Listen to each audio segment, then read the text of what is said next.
Hello मंडळी, तुमचं आज स्वागत आहे आमच्या न्यू रेसिपीमध्ये. मस्तपैकी आज बनवणार आहे लौकीचे पराठे, दुधी भोपळ्याचे पराठे. मस्तपैकी बघा, आता पाणी गिनी काढून घेतलंय बायकोने. मस्तपैकी लसणाची मिरचीची पेस्ट बनवली, ते आता सगळे टाकली आहे त्याच्यामध्ये. आणि पराठे बनवण्यासाठी मेन इन्ग्रेडियंट काय लागते आपल्याला? आटा, म्हणजे आपलं गव्हाचं पीठ.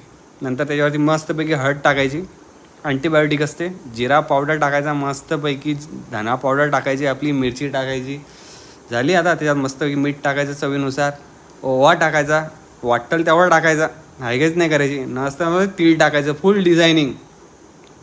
सगळं झालं आहे की आता पूर्ण राग काढायचं त्याच्यावरती. असं मळायचं ना त्याला, पाणी की नाही अजिबात नाही टाकायचं. ऑलरेडी त्याचं असं पाणी सुटतं ना, जसं आपलं कोणी बोललं की कसं रडायला लागतं, तसं ते बी रडायला लागतं मारून बदा बदा बदा बदा. मस्तपैकी असा आटा बनवून घ्यायचा, तेल गिल टाकून मस्त सॉफ्ट लसलसी.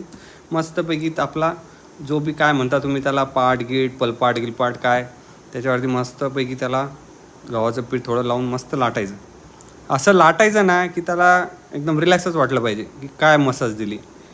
नंतर पैकी मस्तपैकी त्याला आता एकदम गार झाला, आता तो थंड झाला. आता त्याची चटके टप्पक दिशी टाकायचं तव्यावरती. असला जळणार तो आता.